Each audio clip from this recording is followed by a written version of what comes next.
Yang kelas 7B, kelas 7D, 7C, dan E ya, kalian kemarin sudah membahas mengenai materi ini, jadi nanti kalian tinggal mengingat lagi materi-materi kemarin yang saya sampaikan. Ya, ini saya akan mempertegas saja.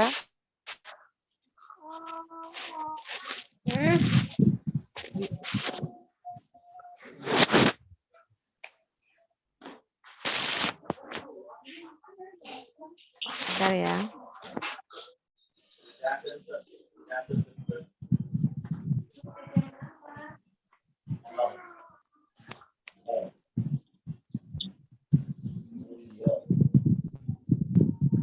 Jangan apa sama kakak yuk.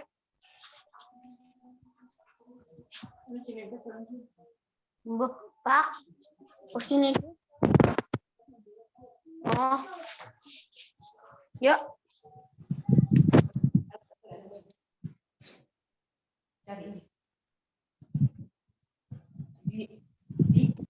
Ya, interaksi makhluk hidup dengan lingkungannya.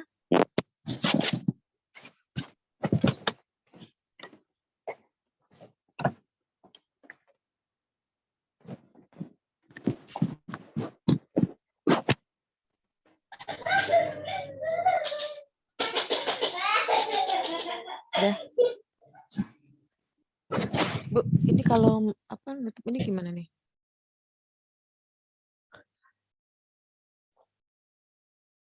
Ini. Oke. Oke.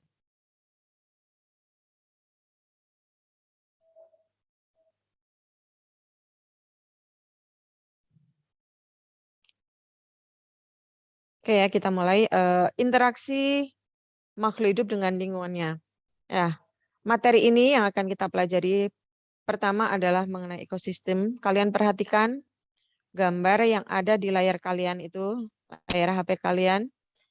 Nah, ekosistem merupakan interaksi antara organisme dengan lingkungannya. Kalian perhatikan di sini ya, di kamera Anda, kamera kalian semua, ada beberapa binatang yang terdapat di gambar kalian itu, berbagai macam binatang bisa kalian lihat. Nah, ini adalah lingkungan atau yang dinamakan ekosistem karena ada beberapa komponen makhluk hidup yang menempati lingkungan tersebut, di mana ekosistem itu disusun oleh organisme atau beberapa komponen hidup yang saling berinteraksi satu dengan yang lain dan juga dengan komponen tak hidup untuk membentuk unit kerja. Jadi disinilah lingkungan ya yang bisa kalian perhatikan di sini, ada beberapa hewan, beberapa tumbuhan, ada beberapa tumbuhan, ada tumbuhan tingkat tinggi, ada tumbuhan tingkat rendah. Artinya tingkat tinggi itu tumbuhan-tumbuhan besar, dan tingkat rendah itu bisa kalian perhatikan bisa lumut, bisa jamur, ya, bisa tumbuhan paku. Nah, di sini ada berbagai macam lah yang bisa kalian lihat ya. Ada enceng gondok ya, kemudian ada banyak yang ada di bermacam-macam yang ada di komponen tersebut. Oke, lanjut Bu. Nah, lingkungan. Ya, kita perhatikan nih lingkungan. Apa arti lingkungan itu?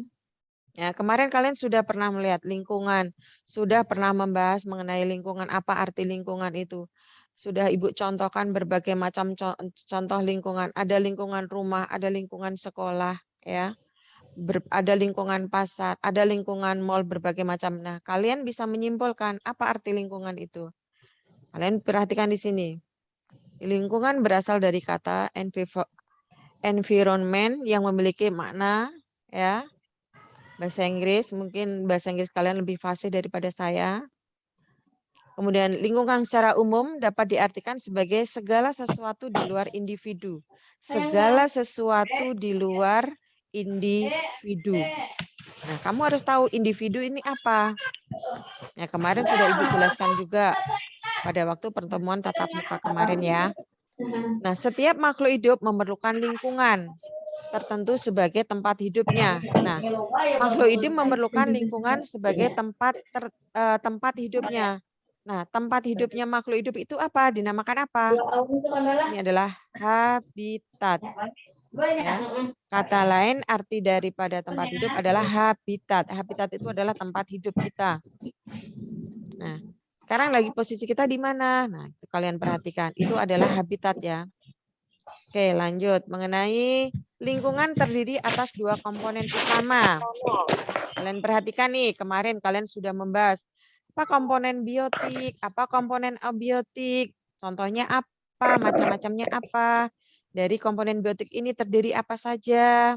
Ya, komponen abiotik terdiri apa saja. Kalian kemarin juga sudah membahas ya. Ibu hanya mengulang lagi, mengingatkan kalian lagi untuk materi selanjutnya. Nah, ini di sini komponen biotik terdiri atas makhluk hidup.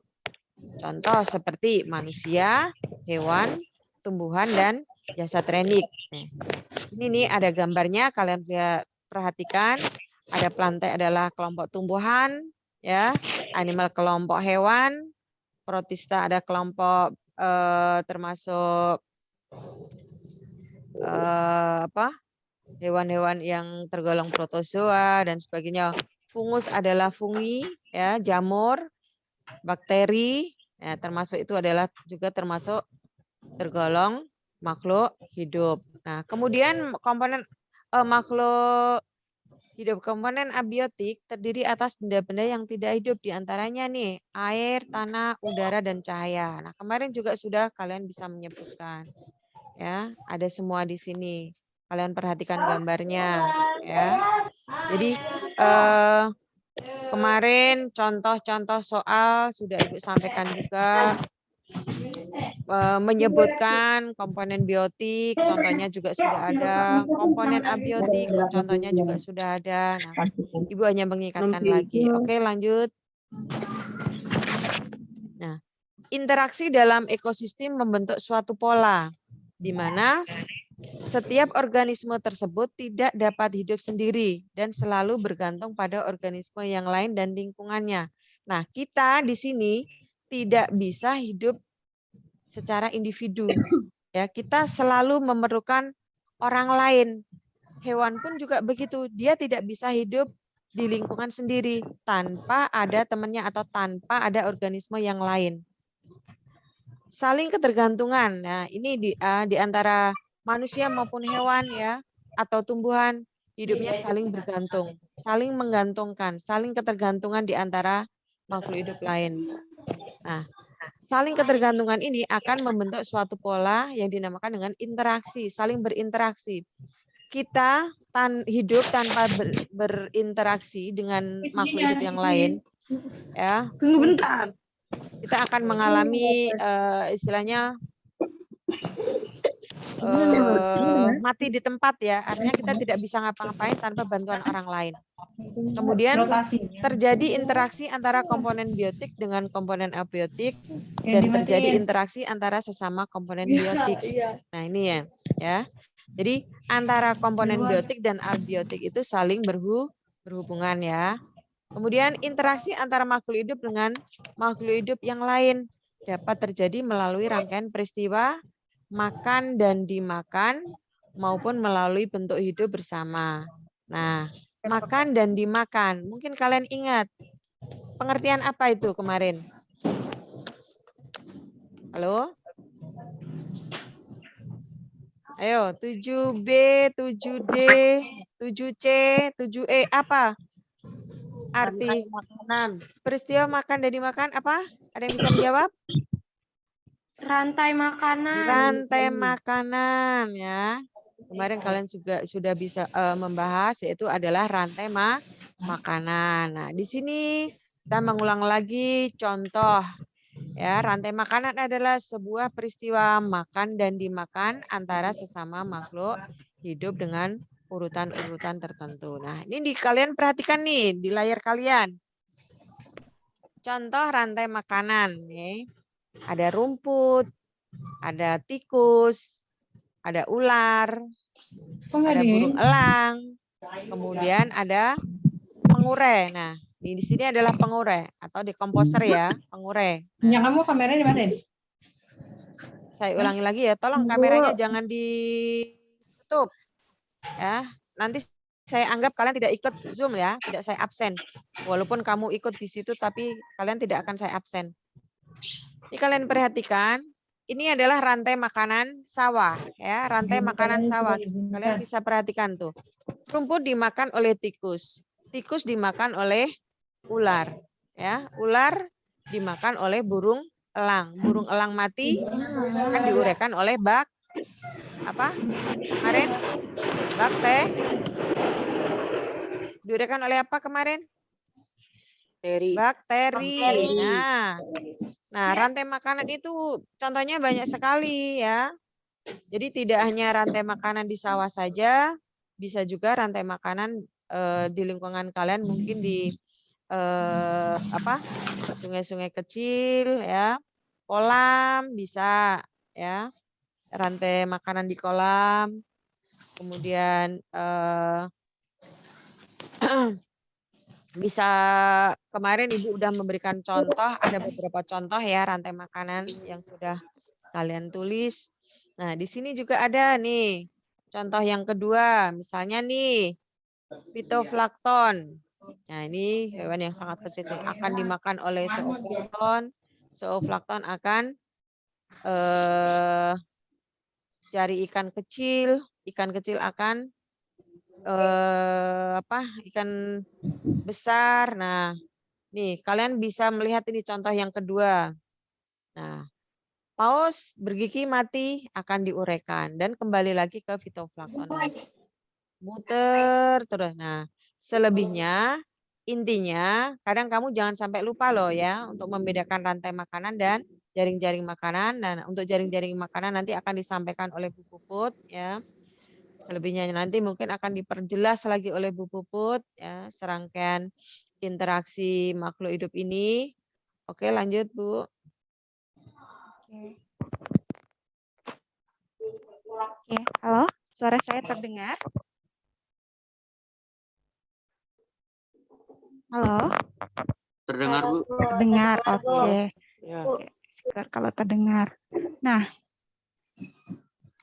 oke, tadi Bu Ratna sudah menjelaskan mengenai salah satu bentuk interaksi makhluk hidup. Nah, salah satunya adalah rantai makanan. Nah, rantai makanan ini kan kalau misalnya rantai makanan namanya rantai makanan, berarti di situ terjadi peristiwa makan memakan. Nah, dalam suatu rantai makanan ini terdapat makhluk hidup. Nah, ini peran-perannya nih, punya peran dari setiap makhluk hidup nih. Ada yang berperan sebagai produsen, ada yang berperan sebagai konsumen, dan juga ada yang berperan sebagai dekomposer. Nah, produsen ini siapa sih? Produsen ini yang menghasilkan sumber energi paling banyak. Nah, sumber energi paling banyak ini dihasilkan oleh nih si sayur atau tumbuhan. Jadi semua yang dari Kingdom Plantae yang punya kemampuan untuk menghasilkan makanannya sendiri, maka dia berperan sebagai produsen. Nah, produsen ini kemudian dimakan oleh konsumen. Nah, konsumennya ini bisa ada beberapa tingkatan. Jadi ada konsumen pertama. Konsumen pertama berarti yang memakan produsen. Kemudian ada konsumen kedua. Konsumen kedua ini adalah makhluk hidup yang memakan konsumen pertama. Kemudian ada konsumen ketiga. Konsumen ketiga ini yang memakan konsumen kedua. Nah, kalau dari sini berarti kita bisa tahu nih karakteristiknya. Kalau produsen itu kan dari kingdom plantae atau dari tumbuhan yang bisa menghasilkan makanan sendiri. Kalau konsumen pertama berarti dia makhluk hidup apa sih? Berarti dia adalah makhluk hidup yang memakan nih tumbuhan. Nah, berarti coba deh ingat-ingat lagi, makhluk hidup yang memakan tumbuhan itu namanya apa yo? Masih ingat nggak? Herbivora. Herbivora, iya betul. Berarti di sini kita bisa simpulkan bahwa konsumen pertama itu adalah herbivora. Herbivora hewan yang memakan tumbuhan. Kemudian konsumen kedua itu pasti makan hewan lain. Hewan yang memakan hewan lain berarti Namanya apa? Karnivora. Ya, betul, karnivora, hewan yang memakan hewan lain. Nah, kemudian lanjut nih, konsumen ketiga juga dia pasti adalah hewan karnivora juga, karena dia memakan hewan lain juga. Atau bisa juga sih sebenarnya di konsumen pertama, kedua, dan ketiga tuh bisa juga omnivor. Nah, karena kan dia berarti bisa makan segalanya. Cuman beberapa jenis omnivora juga tidak banyak hewan yang berukuran besar, karena biasanya konsumen 2 dan 3 itu hewan-hewan yang berukuran besar yang memakan hewan lain. Oke, untuk perannya bisa dipahami. Oke ya, selanjutnya ya. Nah, rantai makanan ini ada 2 jenis. Nah, berdasarkan urutan produsennya. Nah, di sini ada rantai makanan rerumputan atau grazing food chain. Nah, rantai makanan ini diawali dari tumbuhan. Nih, tumbuhan dimakan belalang, belalang dimakan katak, katak dimakan ular, ular dimakan elang, kemudian elangnya nih yang ada di puncak rantai makanan mati. Nah, ketika elangnya mati, maka dia akan diuraikan oleh dekomposer. Nah, selanjutnya ada kalau tadi rantai makanan rerumputan, produsennya ini rumput. Nah, yang kedua rantai makanan sisa. Jadi ini rantai makanan sisa atau detritus. Detritus food chain, yaitu rantai makanan yang tidak dimulai dari tumbuhan, tapi dimulai dari detritivore. Atau nih di sini contohnya misalnya daun mati atau misalnya serpihan daun. Serpihan daun mati, kalau di sini contohnya daun mati dimakan kutu kayu. Nah, kutu kayunya dimakan burung. Atau bisa juga misalnya daun mati yang sudah terkubur di tanah dimakan cacing. Nah, nanti cacingnya dimakan ayam. Nah, kemudian ayamnya misalnya dimakan anjing atau dimakan kucing. Nah, itu juga termasuk rantai makanan sisa atau rantai makanan detritus. Oke, untuk 2 jenis rantai makanan ini bisa dipahami? Oke, selanjutnya kita bahas mengenai nih, tadi kalau rantai makanan nih, ternyata ada peran-perannya tadi kan. Nah, ada yang namanya konsumen tingkat 1, konsumen tingkat 2, konsumen tingkat 3, ada juga yang produsen. Nah, setiap tingkatan dari rantai makanan dalam ekosistem ini disebut tingkat trofik. Nah, tingkat tropiknya ini ada siapa aja? Di tingkat tropik pertama, ini ada organisme yang dapat menghasilkan atau membuat zat makanannya sendiri. Ini tumbuh-tumbuhan hijau yang disebut juga sebagai produsen. Nah, berarti tadi di urutan rantai makanan, produsen ini berada di tingkat trofik pertama. Nah, kemudian tadi hewan pemakan tumbuhan atau herbivora atau konsumen tingkat pertama, dia merupakan organisme yang menempati tingkat tropik kedua. Nah, ini atau disebut juga konsumen primer atau konsumen tingkat 1 atau konsumen pertama. Nah, dia ada di tingkat tropik kedua. Nah, kemudian selanjutnya ada konsumen tingkat 2. Konsumen tingkat 2 atau konsumen sekunder ini, dia menempati urutan tingkat tropik ketiga. Nah, ini diisinya oleh hewan-hewan karnivora atau pemakan daging, dan seterusnya. Kemudian, organisme yang menempati tingkat tropik tertinggi atau yang terakhir disebut dengan konsumen puncak. Biasanya ditempati oleh hewan karnivora atau omnivora. Nah, omnivora ini pemakan segala. Nah, pemakan segala mengingatkan pada siapa? Ya, manusia. Manusia biasanya berada di puncak ini, tingkat tropik. Selanjutnya, nah nih, tadi kan udah ada tingkatannya nih. Ada tropik pertama, kedua, ketiga, dan seterusnya. Nah, nih tingkatan tropik ini ditempati oleh, ini kan tadi, tingkat tropik pertama ditempati oleh produsen. Tumbuhan hijau yang bisa menghasilkan makanannya sendiri. Kemudian di tingkat tropik 2 diisi oleh hewan-hewan yang memakan tumbuhan. Kemudian di tropik ketiga diisi oleh hewan yang memakan hewan yang ada di tingkat konsumen pertama. Begitu seterusnya sampai berada di tingkat konsumen ketiga atau di tingkat tropik keempat atau konsumen puncak. Nah, kalau kita lihat nih bentuknya piramida. Nah, ini namanya piramida ekologi. Piramida ekologi ini ilustrasi yang menggambarkan penurunan tingkat energi. Loh, berarti ada energi yang menurun. Iya, karena di sini kita lihat nih. Ini tumbuhan. Tumbuhan ini paling banyak dari segi jumlah. Kemudian konsumen kedua juga nih. Konsumen kedua, tapi makin ke atas piramida, namanya piramida makin ke atas bentuknya akan semakin mengerucut. Artinya semakin ke atas energi yang diterima atau yang diperoleh oleh makhluk hidup di paling atas itu semakin sedikit. Nah, kita lanjutkan nih aliran arus energi. Nah, kalau kita lihat dari piramida ekologi ini, kalau kita ilustrasikan, misalnya tanaman ini kan dia menghasilkan makanannya sendiri nih, produsen. Kalau misalnya diibaratkan dia punya energi 1 juta joule, nah nanti dimakan nih 1 juta joule sama belalang. Nah, kalau misalnya si belalang ini berarti dia cuman memakan, kalau misalnya si tumbuhan ini nih kan dia menyerap sinar matahari kan membantu proses fotosintesisnya untuk proses pembuatan makanan. Kemudian ada juga zat hara dari tanah kan. Tadi berarti di situ kan interaksinya nih, interaksi antara komponen biotik dan abiotik. Nih.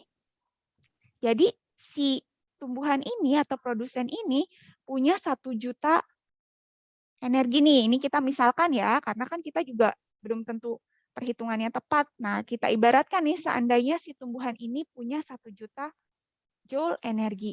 Nah, kemudian dimakan nih si tumbuhan sama belalang. Nanti belalang ini dimakan lagi sama burung. Nah, makin ke atas jumlah energinya semakin berkurang.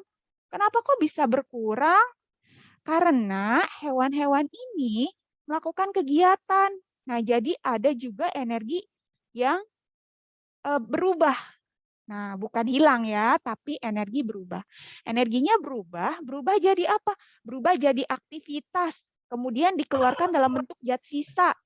Nah, makanya semakin ke atas, energi yang diperoleh oleh konsumen berikutnya semakin berkurang.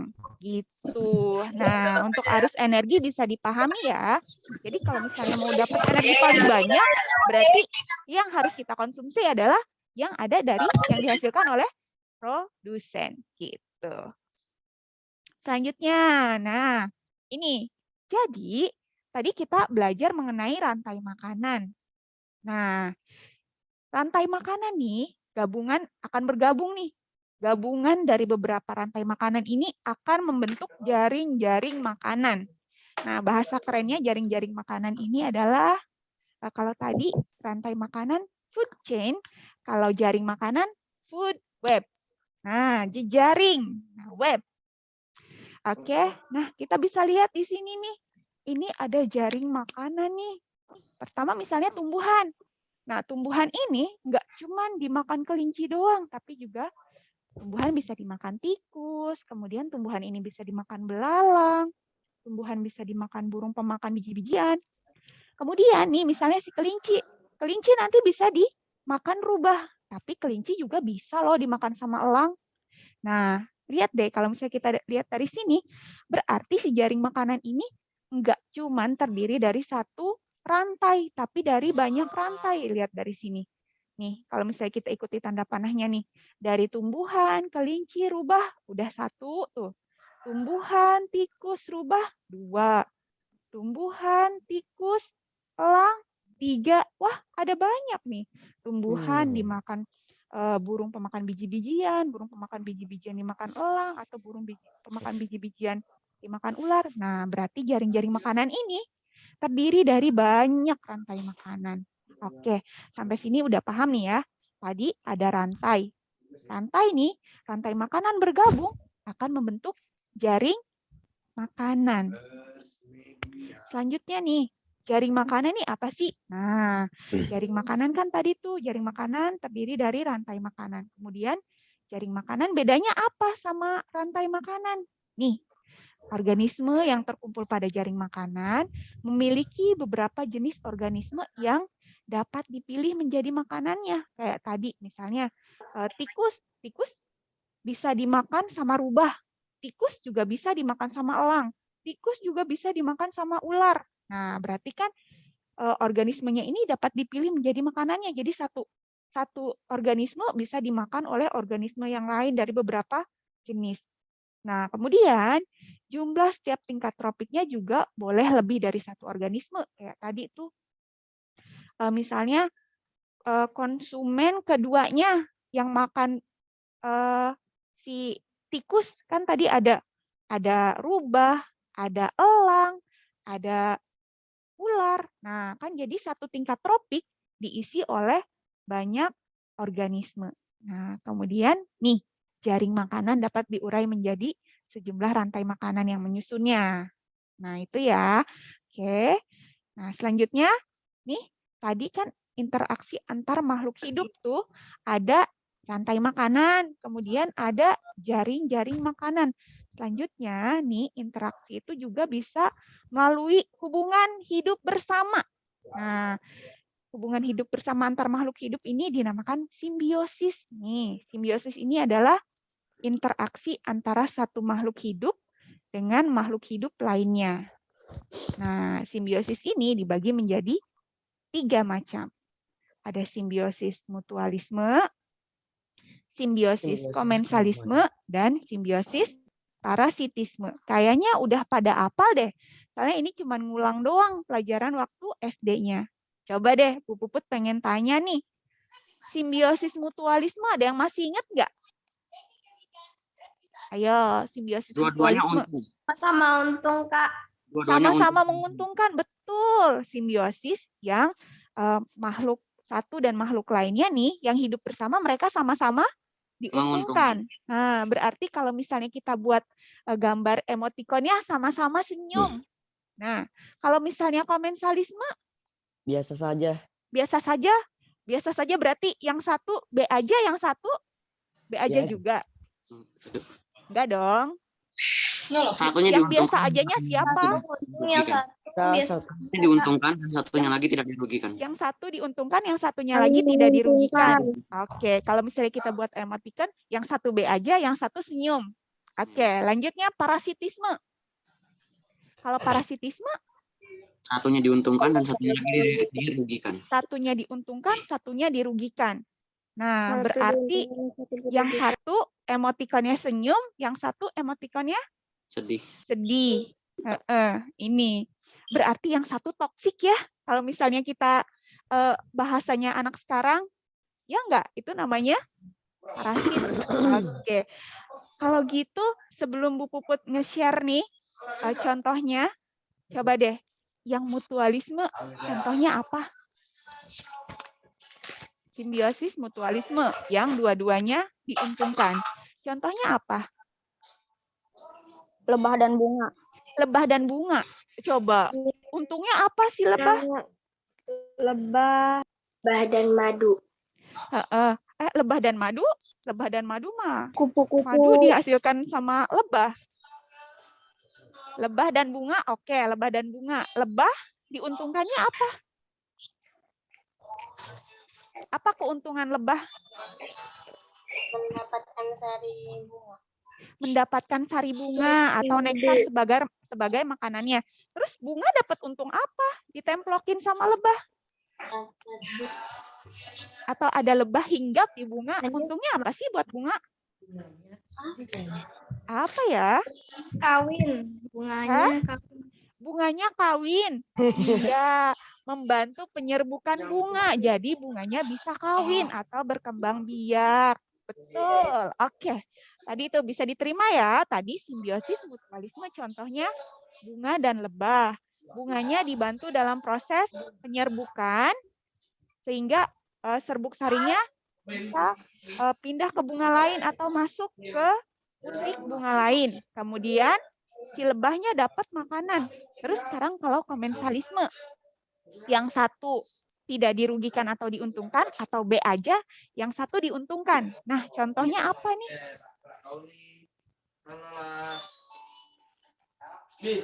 Apa ya contohnya? Yang komensalisme? Kerang dan paus. kerang dan paus. Tanaman anggrek dan pohon mangga. Tanaman anggrek dan pohon mangga. Coba deh, kalau tanaman anggrek dan pohon mangga, yang untung siapa, yang B aja siapa? Untuk tanaman anggrek, pohon mangga tidak mendapatkan keuntungan maupun kerugian dari keberadaan tanaman anggrek tersebut. Oke, kalau tanaman anggrek untungnya apa? Ada bersimbiosis sama pohon mangga? Untungnya tanaman anggrek apa? Kalau si mangganya kan B aja nih, nggak untung nggak rugi. Anggrek untungnya apa ya?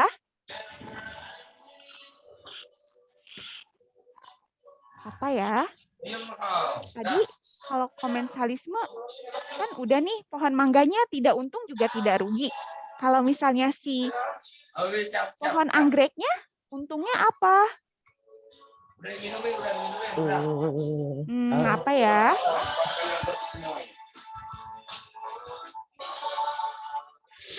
Oke. Apa kira-kira untungnya pohon mangga? Nah, keuntungan pohon anggrek. Kan tadi kalau si pohon mangganya tidak untung dan tidak dirugikan, atau B aja. Nah, mendapatkan tempat hidup. Betul, punya tempat tinggal atau punya tempat hidup. Tapi dia tidak menjadi, tidak mengambil keuntungan apapun dari pohon mangga, kecuali dia mengambil punya tempat tinggal. Nah, ibaratnya gitu. Keuntungan yang diperoleh sama si pohon mangga, si pohon anggrek itu punya tempat hidup, punya tempat tinggal. Tapi si pohon mangganya tidak mendapat kerugian ataupun tidak juga diuntungkan dengan adanya si pohon anggrek. Nah, sekarang yang terakhir, parasitisme. Nah, coba nih, yang contohnya parasit. Hubungan siapa nih yang toksik banget? Tali putri dengan tanaman inang. Tali putri dengan tanaman inang. Nah, tali putri dengan tanaman inang. Jadi yang diuntungkan siapa? Nggak ada ya. Yang satu untung, yang satu rugi. Yang diuntungkan siapa? Benalu. Inang. Benalu atau yang diuntungkan siapa? Inang atau tali putri? Tanaman tali putri. Tali putri. Tali putrinya diuntungkan gara-gara apa tuh? Dia menyerap makanan pada tanaman. Oke, si tali putri untung karena dia bisa menyerap makanan dari inang. Nah, inang ruginya apa tuh? Karena ruginya ini makanannya diambil sama tali putri. Nah, karena harusnya makanan untuk disebar ke seluruh tumbuhan inang, ini malah diserap oleh tali putri. Makanya jadi parasit. Si tali putrinya untung, bisa tinggal, bisa numpang makan, tapi si inangnya dirugikan. Kalau lama-kelamaan nanti inangnya bisa mati karena kekurangan sumber makanan. Nah, itu simbiosis. Wah, kayaknya udah keren banget nih. Udah pada tahu ya. Hebat deh. Nah, oke. Nih, simbiosis mutualisme. Kalau tadi kamu ngasih contohnya bunga dan lebah. Nah, di sini Bu Puput punya gambar nih. Gambarnya bunga dan kupu-kupu. Sama kayak tadi nih. Kupu-kupu juga salah satu makanannya adalah nektar yang ada di bunga. Kemudian si bunganya diuntungkan karena nanti dibantu penyerbukannya sama serbuk sari yang menempel di badan kupu-kupu. Nanti kan kupu-kupunya nggak cuma nempel di satu bunga, tapi dia juga nempel di bunga lain. Makanya nanti serbuk sarinya akan berpindah sehingga membantu penyerbukan. Nah, yang ini ada apa nih? Nih, bison. Bison atau apa bison lah ya, ini banteng. Kemudian ada burung yang hinggap di badannya. Nah, di sini untungnya apa sih bison? Si bison ini kadang ada kutu yang tinggal di badannya. Nah, dengan adanya burung ini memakan kutu-kutu yang ada di badan. Jadi, si bison diuntungkan karena kutu-kutu yang bikin gatel akan dimakan oleh burung-burung ini. Nah, si burungnya diuntungkan karena dia dapat makanan. Oke, selanjutnya nih, itu simbiosis mutualisme, hubungan antara dua organisme yang berbeda namun saling menguntungkan satu sama lain. Nih ya, simbiosis mutualisme, dua makhluk hidup beda Kemudian saling menguntungkan satu sama lain. Berikutnya komensalisme. Nih, komensalisme. Nih, interaksi antara dua makhluk hidup yang menguntungkan salah satu organisme, sementara organisme lain tidak dirugikan. Nah, kayak tadi tuh, ada pohon anggrek dan inangnya pohon mangga. Pohon anggreknya dapat tempat tinggal. Si mangganya nggak diuntungkan juga nggak dirugikan. Kemudian nih, ada anemon dan ikan badut. Si ikan badut ini bisa tinggal di antara anemon dan anemonnya tidak merasa terganggu dengan keberadaan si ikan badut. Nah, yang ini nih, hiu dan ikan remora.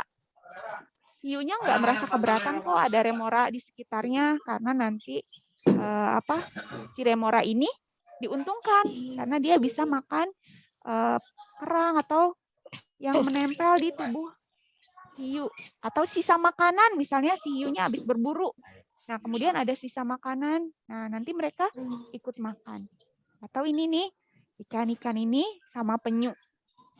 Mereka akan makan makanan yang menempel di badan penyu. Nah, ini simbiosis komensalisme.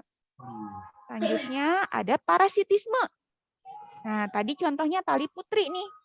Nih, tali putri ini tuh yang warna kuning nih, menempel di pohon inang. Kalau lama-lama nih si tali putrinya berkembang banyak, inangnya ini bisa mati, kering karena kehabisan makanan. Nah, selain itu juga ada juga nih di tubuh manusia. Nah, ini usus, di ususnya ada apa ini? Ada cacing. Jadi, cacing yang hidup di tubuh manusia ini merupakan parasit. Karena si cacing-cacing ini akan menyerap nutrisi dari makanan yang kamu makan. Makanya kalau misalnya keluar rumah harus pakai sandal, kemudian setelah dari luar cuci kaki dan tangannya supaya bersih. Dan sampai ada membawa masuk parasit ke dalam tubuh. Kemudian ada nih nyamuk. Nah, nyamuk diuntungkan dengan menggigit manusia. Tapi si nyamuk ini juga beberapa jenis nyamuk bisa menyebabkan penyakit. Nah, selanjutnya nih ada ini nih, yang kehalangan sama Bu Puput. Nih, ada kutu. Kutu yang ada di rambut. Nah, ini juga tidak menguntungkan. Kalau dia menguntungkan karena dapat tempat tinggal dan juga dapat sumber makanan. Nah, ini namanya simbiosis parasitisme. Nah, terjadi ketika pihak yang satu mendapat keuntungan namun merugikan pihak yang lainnya. Satu untung, satu rugi, parasitisme. Satu untung, satu biasa aja, komensalisme. Satu untung, satunya lagi untung, namanya mutualisme. Oke, untuk jenis interaksi antar sesama makhluk hidup ini bisa dipahami ya. Oke, selanjutnya kita bahas ke dinamika populasi. Nah, nih pada ekosistem jumlah populasi makhluk hidup dapat mengalami penurunan maupun kenaikan. Nah, naik turunnya jumlah populasi ini disebabkan oleh faktor yang disebut dengan dinamika populasi. Nah, jadi bisa jadi misalnya jumlah makhluk hidupnya meningkat atau jumlah makhluk hidupnya menurun. Nah, ini namanya dinamika populasi. Nah, terus si dinamika populasi ini disebabkan oleh apa aja sih? Nah, ini dia. Ada 4 penyebab terjadinya dinamika populasi. Pertama ada predasi, kedua kompetisi, ketiga bencana alam, yang keempat aktivitas manusia. Oke, kita bahas satu-satu nih. Predasi, kompetisi, bencana alam, dan aktivitas manusia. Pertama, predasi. Nah, ingat dong ada kata predator. Nah, ini kalau predasi ini namanya, ini tuh peristiwa suatu jenis hewan memangsa hewan tertentu. Nah, makanya pemangsa disebutnya predator. Makanya peristiwanya disebut predasi. Nah, saat populasi mangsa meningkat, nih, yang dimangsanya meningkat, maka populasi predator akan terpengaruh nih. Maka si predatornya ini akan meningkat juga. Misal gini, kalau populasi kelinci meningkat, nah maka populasi hewan yang makan kelinci juga akan ikut meningkat. Karena kan makanan banyak, otomatis yang akan memakannya akan juga meningkat juga jumlahnya. Kayak gitu. Itu balik lagi ke rantai makanan kan ya. keseimbangan rantai makanan, keseimbangan ekosistem. Nah, ini salah satu pengaruhnya dari sini. Nah, kalau populasi predator meningkat, nah, nanti populasi hewan yang dimangsanya bisa menurun. Karena yang makan semakin banyak, yang dimakan lama-lama akan berkurang. Nah, tuh. Terus setelah predasi, ada yang namanya kompetisi. Nah, Apa nama guru lu siapa sih?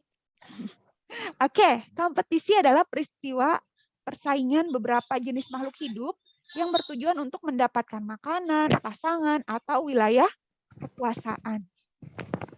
Nah, ini contohnya nih, Bu Puput punya gambar. Nah, ini ada persaingan antara singa dan hiena. Nah, biasanya nih, mereka bisa aja saingan dalam memperebutkan makanan. Nah, kalau ini nih, antelop. Sama-sama antelop kok saingan, kok kompetisi. Iya, mereka bersaing misalnya untuk dapat pasangan atau berebut wilayah kekuasaan. Nah, ini bisa terjadi kompetisi di antara hewan-hewan ini. Oke. Nah, kompetisi ini juga mengakibatkan dinamika populasi. Nah, kalau misalnya antara di kompetisi atau di persaingan ini ada salah satu yang mati, kan berarti mempengaruhi populasi kan? Gitu. Selanjutnya, bencana alam. Nih, bencana alam kayak misalnya tsunami, gempa, gunung meletus, banjir, longsor. Nah, ini udah pasti mengakibatkan perubahan atau dinamika populasi. Nah, misalnya nih, kalau misalnya terjadi gunung meletus, nah maka ekosistem yang ada di pegunungan akan rusak, mengakibatkan komponen biotik dan abiotik yang ada di sekitarnya jadi terpengaruh. Misalnya hewan-hewannya jadi mati, kemudian tanahnya yang semula subur, ditumbuhi banyak pohon-pohon, jadi mengalami kekeringan. Kemudian karena pengaruh abunya yang ada di udara, mengakibatkan tertutupnya sinar matahari, mengakibatkan perubahan kelembapan. Nah, ini mengakibatkan dinamika populasi makhluk hidup juga. Itu ya. Selanjutnya, ada aktivitas manusia. Nah, aktivitas manusia seperti apa sih yang mengakibatkan perubahan dinamika atau dinamika populasi?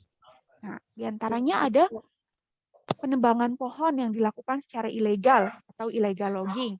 Kemudian pembangunan. Nah, pembangunan kadang kan misalnya ada sawah, sawahnya diuruk. Nah, tadinya di situ ada ekosistem sawah kan, ada tumbuhannya, ada hewannya. Lama-lama karena pembangunan akhirnya ekosistem sawahnya hilang. Kemudian misalnya pembangunan villa-villa di puncak. Nah, ini juga mengakibatkan ekosistem yang ada di puncak, di pegunungan itu terpengaruh juga. Kemudian perburuan liar. Misalnya nih, kayak ini nih. Tuh, perburuan satwa langka. Sudah satwanya semakin sedikit, ditambah lagi diburu, maka populasinya akan semakin berkurang. Lama-kelamaan hewan-hewan yang sudah langka ini akan punah. Bisa jadi kita masih bisa lihat, tapi anak cucu kita kan sudah tidak bisa melihat lagi. Tuh, ini adalah contoh-contoh dinamika populasi yang diakibatkan oleh aktivitas manusia. Oke, nah, sekian tuh materi kita hari ini mengenai interaksi makhluk hidup dengan lingkungannya. Oke, ada yang mau ditanyain nggak? Karena materinya sudah selesai sampai di sini untuk bab ini. Ada yang mau ditanya?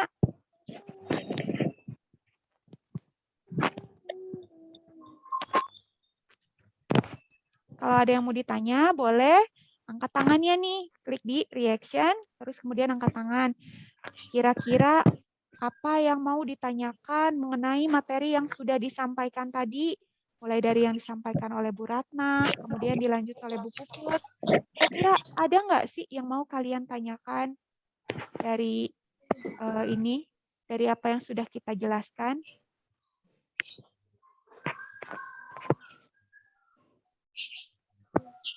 Nah, dari tadi interaksi makhluk hidup dengan lingkungannya, interaksi makhluk hidup dengan komponen biotik dan abiotik. Ada yang mau ditanyakan? Kalau misalnya sudah tidak ada yang mau ditanyakan, kita lanjut ke tugas ya, Bu.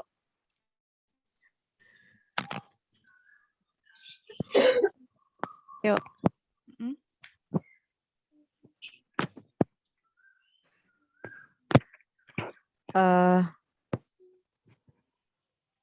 Anak-anakku semuanya, tadi ya materi sudah dipaparkan Puput ya, mudah-mudahan materi yang kita sampaikan pada hari ini kalian semuanya paham ya, untuk terutama kelas 7B sampai E kan materi itu udah saya sampaikan kemarin ya, kalian tinggal mengulang lagi kalau sampai belum paham, apalagi Bu Puput tadi menjelaskan secara detail ya.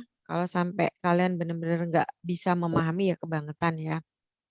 Nah, mudah-mudahan untuk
Yang satu nomor ada yang password, username. Yang satu aja yang baru. Yang terakhir.